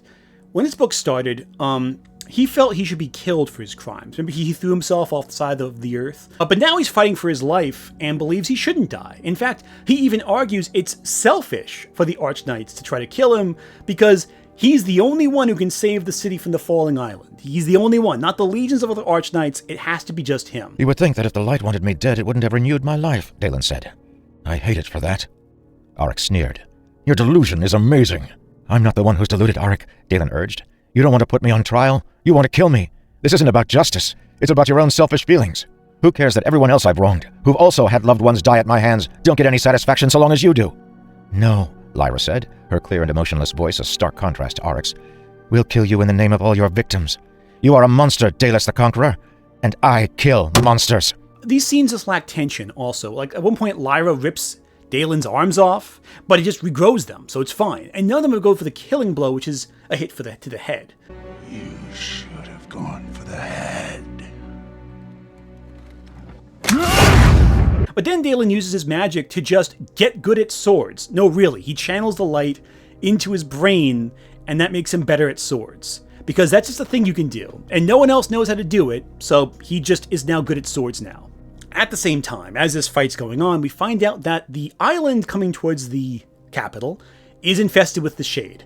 How I don't know. Apparently the Shade and the Dawnists are now working together, and the Dawnists now have a gun that can shoot Darkstone at the Archknights and so kill them. How? We don't know. How the Shade that have previously just killed every human being around are working with the Dawnists, or how they can control them? No idea. They just work together, and there's no reason to understand how this functions or what it means, other than the fact that Cusack dies in the fight. Okay, and then all the Archknights die, and it really is up to just the main couple of characters to save the day. Of course it is. So you're probably wondering, how does Daylen get out of two people fighting him at once? Well, he challenges Ahreck to a duel without any powers, because apparently the story is so broken, the fight wouldn't end anytime soon if they just both fought each other at full force. And Ahreck wins. Satisfyingly, Daylen loses. But then Ahreck forgives Daylen. After destroying half the city in a fight with him, Ahreck's just like, okay, I forgive you. Listen, there's like 5 chapters left of this book. This finale fucking sucks. Let's just get this shit out of the way. And by the way, the next chapter is the longest in the book, but it's so little of it's devoted to actually resolving the ongoing catastrophic conflict going on. Daylen goes off and he kills all the Dawnists and the Shade, with his +1 magic sword. He's just so good at swords, he just kills all of them. By the way, it took 3 chapters for his one-on-one fight with Ahreck. It takes like 5 minutes to kill all the bad guys. It just fucking whatever. Apparently he could do it, not the army of Archknights who all die, including Cusack. Who dies off page, by the way. He doesn't get a death on page. They just find him dead. They don't even care enough to write the scenes where they kill all the knights. It's just like, okay, goes in, kills them, and yada yada yada. After spending so much enormous detail about all this. But then there's the island coming down, so Daylen decides to just turn his sword into a lightsaber, and he cuts the island in half. How do you like that, Obama? I pissed on the moon, you idiot! He pulls an Armageddon, and the halves split apart, and it misses the city. And Daylen's, oh no, he's dead, but he's fine, he's alright. A dumb finale. It's like he pulls a new power out of his ass and cuts down an island in half. And none of the other Archknights could do this because they just didn't know to make a big lightsaber sword, I guess. Okay, whatever. However, as Daylen's on the ground seemingly dead, Lyra publicly eulogizes Daylen and says, oh no, he was the Conqueror and he just saved all of us. But of course, Shad's self-insert can't die, so he's alive and now has to face consequences for his actions because now everyone knows he's the Conqueror. Now that Daylen has saved the city, quote-unquote, he submits himself to C's justice, and so at the end of chapter 46, in a 50-chapter book, we finally see Daylen get accountability for his actions. He has an open forum trial where all the people collect around the continent to come together to talk about what will be done with Daylen. Now, Ahreck, despite wrecking half a city to destroy Daylen before, speaks up on Daylen's behalf. He's one of the few people who do so early on. Most of the early discussions in this trial are a summation of all the people Daylen has executed.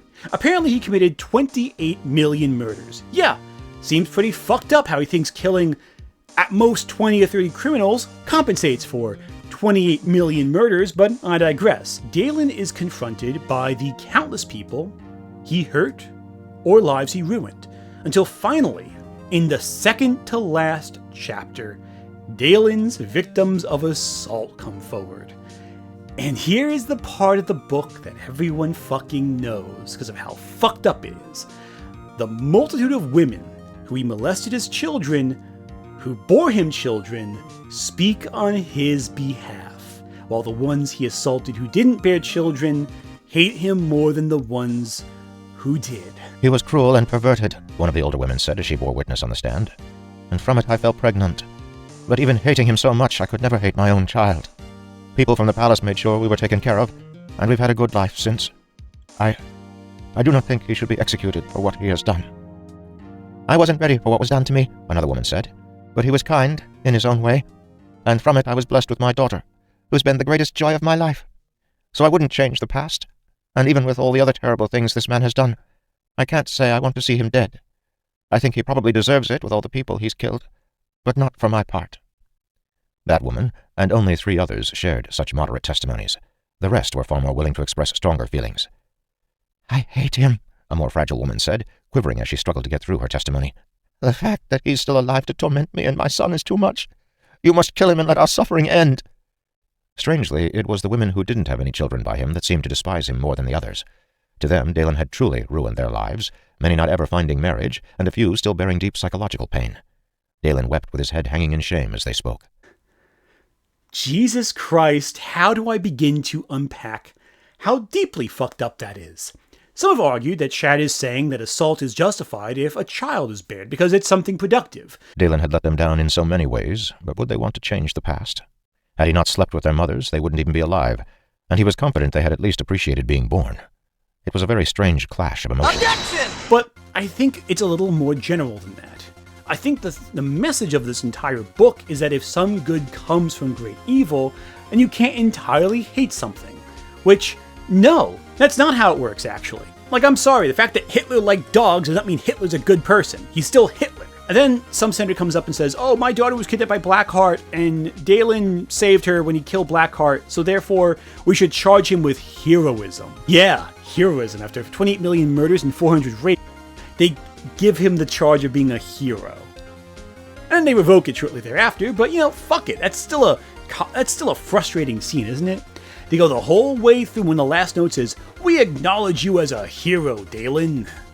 Or at least someone who did heroic acts, which is really fucked up and kind of shitty, especially considering it comes shortly after the women who bore him children saying, you know what, I actually am happy that happened to me because it brought me so much joy having a child. The light, therefore God, wants him alive for some mysterious purpose. And so Daylen is not executed but rather sentenced to lifelong servitude to the Archknights, with the condition that if he commits more crimes, he will die. Then again, considering how the Archknights are a paramilitary system that defines what is a crime and what isn't, and that Daylen was going to join them anyway, Daylen gets exactly what he wants. It's not a punishment, it's just a reward. Because he saved a few people and stopped a big meteor from hitting the rich people, then he's given exactly what he wants and is allowed to be free. Actually, that's pretty realistic now I think about it. If you save the rich, you do get rewarded for it. So Ahreck and Daylen are BFFs now, and Daylen is now tasked with becoming part of the ruling class after abusing his powers cruelly for several decades. And the book ends with Daylen being flown off to meet with Lyra, who is now tasked with being his custodian. Which, seems really fucking cruel to do to a survivor assault, make them have to work with their rape. But you know what? The book's over now, so I don't have to fucking think about it. At least it's done. The big question of this book is, did Daylen compensate for his sins over the course of the novel? And my answer is, do I even need to tell you this? God, no, not even close. That's a fucking stupid question. Why even ask that? Let's make this clear. This is a guy who murdered 28 million people, and it's completely glossed over the course of the novel. The book barely acknowledges the mass death, but in a weird way where it almost implies that some good came out of it. Like modern society was built by Daylen, and they should all be kind of thankful he helped construct it. Daylen made babies, therefore his assault is okay. I feel that kind of sums up the whole of the book in miniature, doesn't it? It's the reason why people even know of this book, because that scene is so infamous, where the young girls, who mind you, averaged under the age of 16, were assaulted and forced to bear children to a despot. I thought a lot about other stories when reading this novel, mainly because I was dreaming of reading something better, more enjoyable. And I fell back to two characters who I feel like Daylen is almost like, who show just how close Daylen could have been to a compelling character and why Shad failed so greatly. Those two characters being Piccolo from Dragon Ball Z, yes, I'm not joking here, and Paul Atreides from Dune. All three are dictators who do terrible things. I do think, though, Piccolo, even though he is a murderer, it's a lot easier to sympathize with Piccolo because the Dragon Balls can bring anyone back to life, so death is not really a permanent fate in Dragon Ball Z, or Dragon Ball for that matter. Still, he is a tyrant, a demon king, who has his youth restored to him, and then, after Goku kills him, reincarnates himself through his son, who obtains all of his father's memories and all of his abilities, so it's basically the same person, just an even younger body, before becoming a hero in his own right during the Saiyan saga in Dragon Ball Z. Also, Piccolo regenerates from almost any injury and spends most of his time training. In effect, that's the same as Daylen. Although, I would say Piccolo, despite being a demon king and all the evil of Kami personified, is a much nicer guy than Daylen is. Hell, I would say that in the course of this book, Daylen kills more people than Piccolo does over the course of all of Dragon Ball, even counting non-canon movies. But Paul Atreides is the more interesting comparison, because I think thanks to his jihad, he's ultimately responsible for killing far, far more people, like billions across the galaxy, maybe even trillions, compared to Daylen's paltry 28 million. I gotta pump those numbers up. Those are rookie numbers in this racket. But like Daylen, Paul rose to power by overthrowing a corrupt aristocracy. He is revered like a god, has powers that vastly surpass all of his peers, anyone else in the story for that matter, and yet Paul is one of sci-fi's greatest characters, while Daylen's a joke. And I think it's because Daylen never tries to redeem himself. He tries to make things better, but it's not the same thing. Shad is afraid of punishing Daylen too much. He's never challenged all that much. There's always a solution. Whereas Frank Herbert has no fear whatsoever ruining Paul's life. His own people turn against him in Doom Messiah after he loses his sight in a terrorist attack designed to defeat him, in accordance with Fremen tradition. He is forced to wander the desert, but in the process becomes a preacher who rises against the very empire he created in Children of Dune. In both cases, Paul and Piccolo do work to directly undo the damages they caused. Paul is never forgiven by the book for his actions. Piccolo is. Daylen doesn't do anything like that. At no point in this book does he ever systemically try to fix anything. If anything, he refuses to. Paul in Children of Dune takes a role in the story like the Dawnists do. Through civil upheaval, they and he try to change their respective worlds. Granted, they don't drop a meteor on a city, but Paul did worse during his lifetime. Hell, Daylen did worse during his lifetime. Daylen does not give others the charity he expects others to give him. The fact he murders Jenna so brutally based on his suspicions, despite the light in her heart, is proof he doesn't believe anyone can change if he doesn't like them. He broke an island in two and saved a city. Okay, so what? He only did that by doing what he's done the entire novel, showing off how powerful he can be to anyone who will listen. He didn't do that because he cared. He did it because he felt it would make himself look cool, test his abilities, try something new. His biggest defense at his trial isn't that he tried to undo the damage or fix anything. It's just that some good came out of what he did. Ultimately, the only thing that we can tell about Daylen is that he wants to get stronger, wants to punish people he perceives to be evil, and believes that no one could change the government, even if the government was a corrupt force, because when he tried it, he turned out to be a monster. Because apparently, if you try to fix things, you become a dictator, and not like all the thousands of times where someone has tried changing things and it didn't happen. But also, if he doesn't like a rule, he'll just ignore it and go on and do what he wants anyway. So apparently it's bad to reject the government or try to fix things, but it's fine to reject the government if it's Daylen doing it, or Daylen's friends doing it. Seems kind of self-contradictory, doesn't it? You know, I've talked about a lot of things, the fights, the morality, all that, but all that feeds into one core problem that sums up everything wrong with this book. It is so fucking boring! 70% of this book is redundant or unnecessary, and I mean it. 70. This novel is over 500 pages long, and it could have been 200. Easy, and even that might have been too long. Even ignoring all the scenes of the characters just inorganically talking about the world building, most of what happens does not further the plot or characters. So many scenes do nothing but pad the book. Hell, even the trial pads the book. Even the way magic is used feels unnecessary.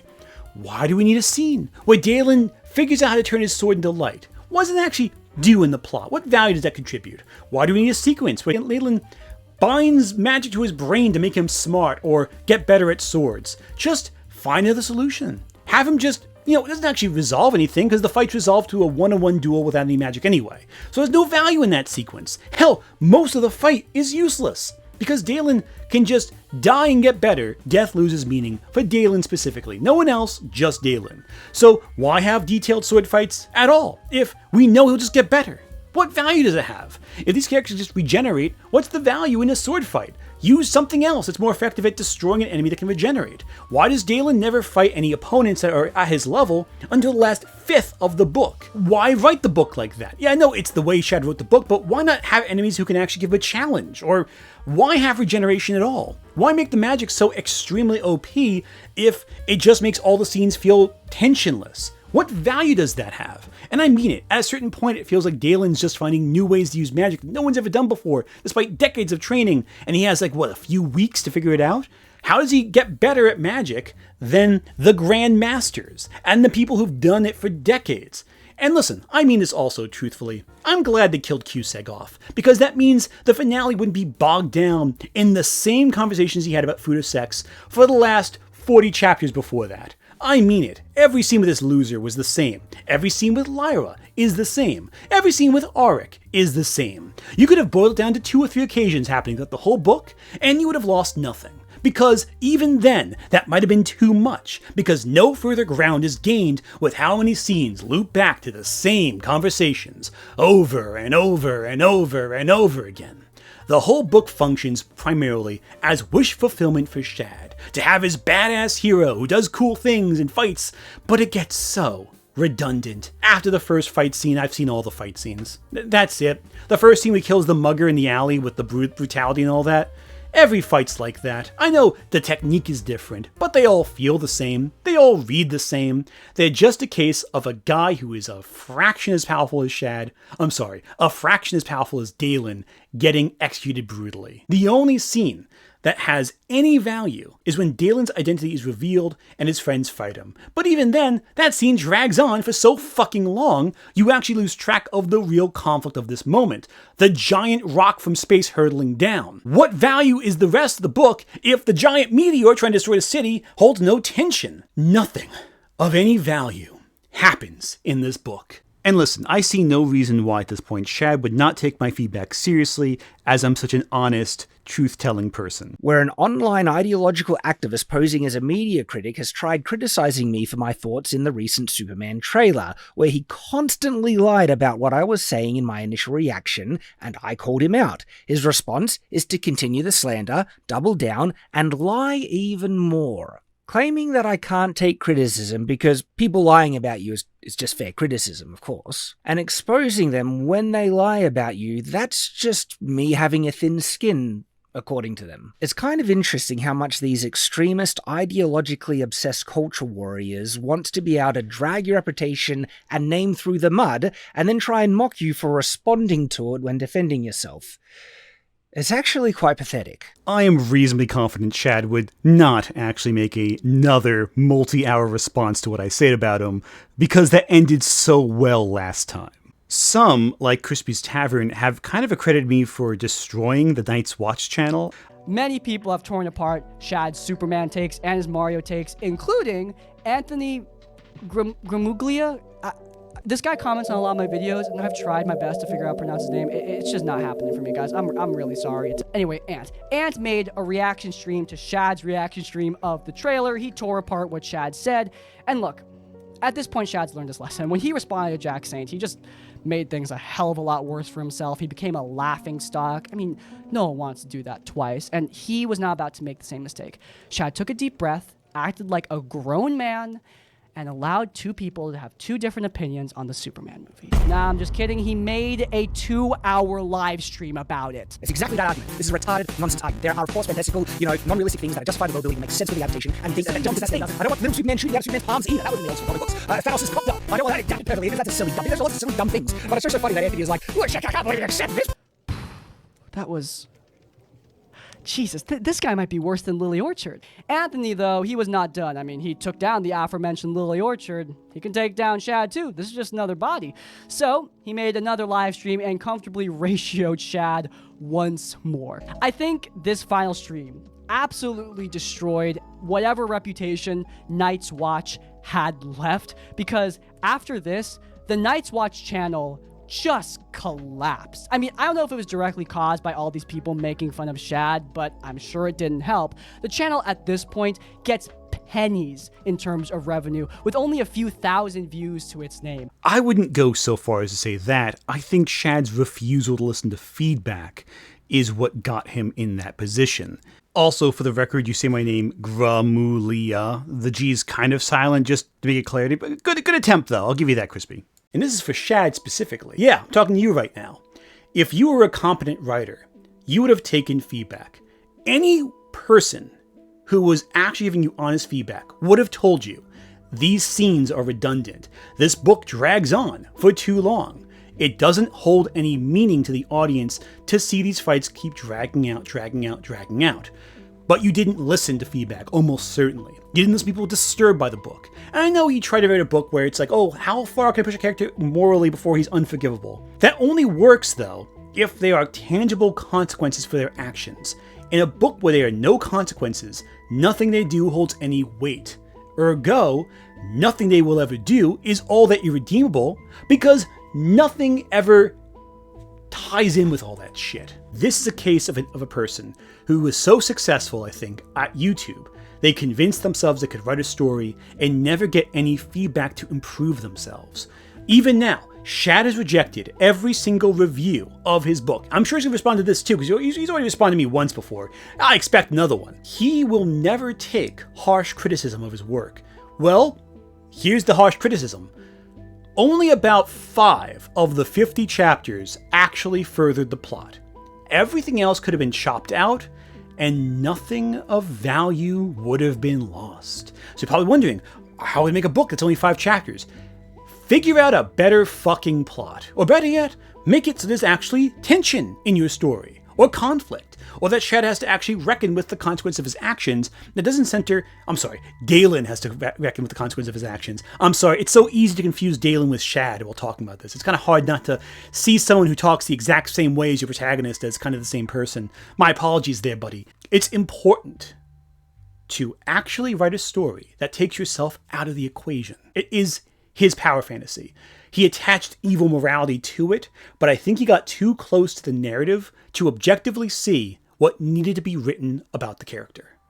And as a result, you get what you get. A book that is, in gentle terms, absolute dog water.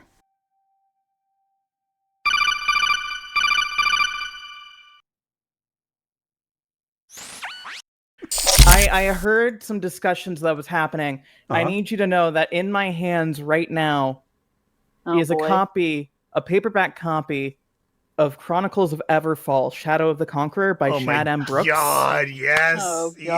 Yes. Which I picked up for $3 while high on anesthesia. I love that. I love everything about this. I actually bought this comic book when it came out for full price. I know. Why did you guys are like masochistic to a degree that fascinates me. I want to study you like bugs. But no, this book is so painful, Emily. It sucks so much. I bought it for a potential video that I don't know if I'll ever actually make, but I'm making it. It's coming out. I've been beautiful.